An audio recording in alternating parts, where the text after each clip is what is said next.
Hello guys, welcome back to our channel. Episode ആരംഭിക്കുമ്പോൾ കാണിക്കുന്നത് നെല്ലിശ്ശേരിയാണ്.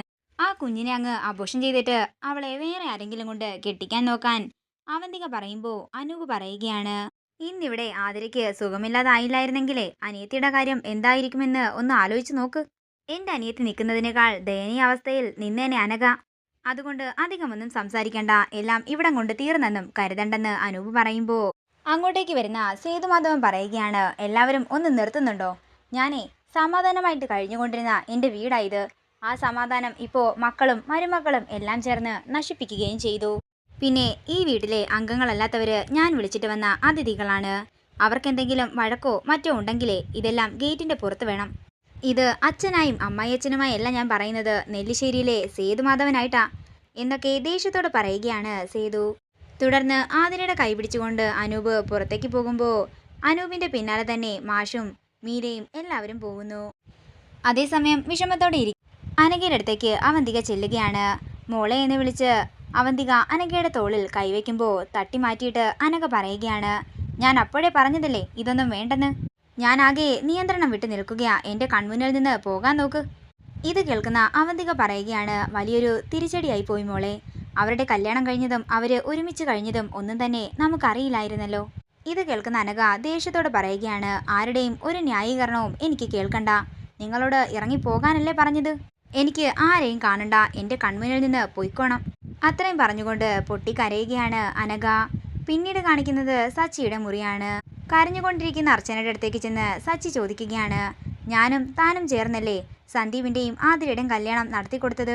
പിന്നെ താൻ എന്തിനാ പറഞ്ഞത് താൻ ഒറ്റയ്ക്കാണ് എല്ലാം ചെയ്തതെന്ന്? സച്ചിയേട്ടാ, ആതിര ഗർഭിണിയാണെന്ന് അറിഞ്ഞപ്പോൾ തന്നെ എല്ലാ കാര്യങ്ങളും വഷളായതാ. അതിൻ്റെ കൂടെ അവരുടെ വിവാഹകാര്യം കൂടി അറിഞ്ഞപ്പോൾ അച്ഛനും അവന്തികേട്ടത്തിയും ഒക്കെ ആകെ ദേഷ്യത്തിലായിരുന്നു. ആ ദേഷ്യം എന്നോട് മാത്രം മതി. സച്ചിയേട്ടനോടും കൂടി ആ ദേഷ്യം വേണ്ടെന്ന് കരുതിയാ ഞാൻ അങ്ങനെയൊക്കെ ചെയ്തത്.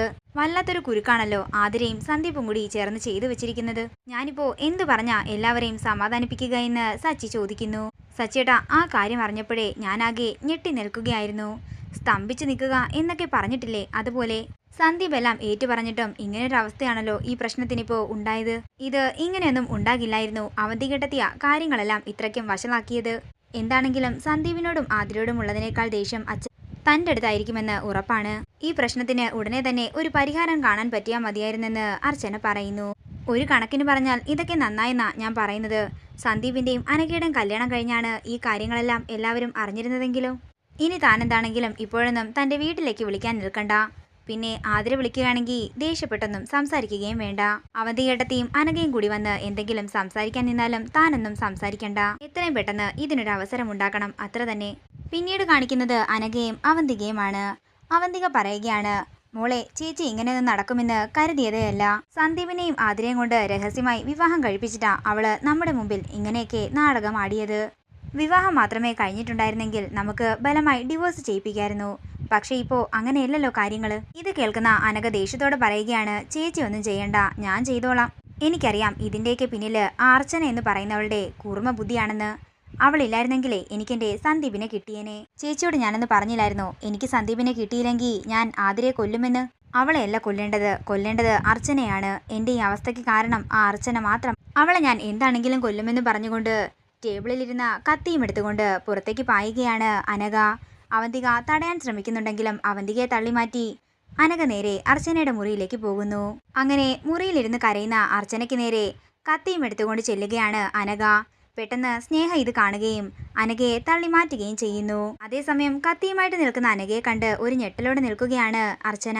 എനിക്കിവളെ കൊല്ലണം, ഞാൻ ഇന്നിവളെ കൊല്ലുമെന്നൊക്കെ പറഞ്ഞ് അർച്ചനയ്ക്ക് നേരെ അനഘ ചെല്ലുന്നുണ്ടെങ്കിലും പെട്ടെന്ന് അവന്തിക അങ്ങോട്ടേക്ക് വരികയും അനഘയുടെ കയ്യിലെ കത്തി തട്ടി മാറ്റി അനഘയെ മുറിയിലിട്ട് പൂട്ടുകയും ചെയ്യുന്നു. തുടർന്ന് സ്നേഹ അർച്ചനയോട് പറയുകയാണ്, ഞാനിപ്പോൾ വന്നില്ലായിരുന്നെങ്കിൽ എന്ത് സംഭവിക്കുമെന്ന് ഏട്ടത്തിക്ക് അറിയാമോ?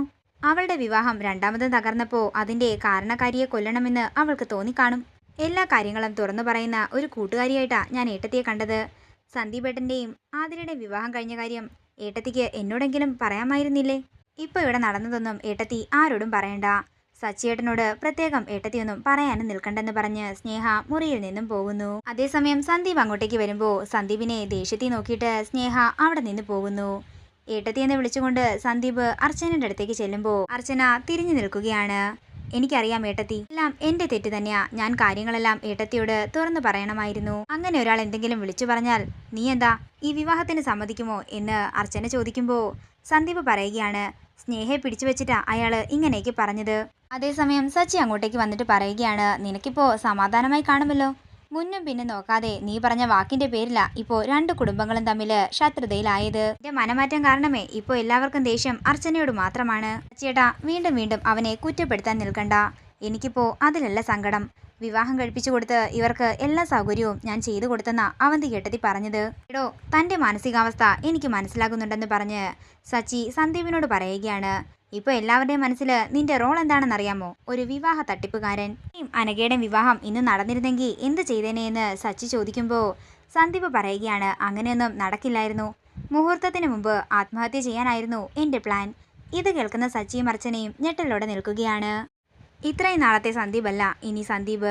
ധൈര്യത്തോടെ തന്നെ പറയുകയാണ്, ആതിരെ ഞാൻ ഈ വീട്ടിലേക്ക് കൂട്ടിക്കൊണ്ടുവരും, എൻ്റെ ഭാര്യയായി തന്നെ. അച്ഛൻ്റെ തീരുമാനം എന്താണെങ്കിലും എൻ്റെ തീരുമാനം ആതിരയോടൊപ്പം ജീവിക്കാൻ തന്നെയാണെന്ന് സന്ദീപ് ഉറപ്പിച്ച് പറയുകയാണ്. ഇതോടുകൂടി ഇന്നത്തെ എപ്പിസോഡ് ഇവിടെ തീരുകയാണ്. വീഡിയോ ഇഷ്ടമായെങ്കിൽ മറക്കാതെ ലൈക്ക് ചെയ്യുക, ഷെയർ ചെയ്യുക, കമൻറ്റ് ചെയ്യുക. കൂടുതൽ സീരിയൽ അപ്ഡേറ്റ്സിനായി മറക്കാതെ സബ്സ്ക്രൈബ് ചെയ്യുക നയൻസ് ക്രിയേഷൻസ്.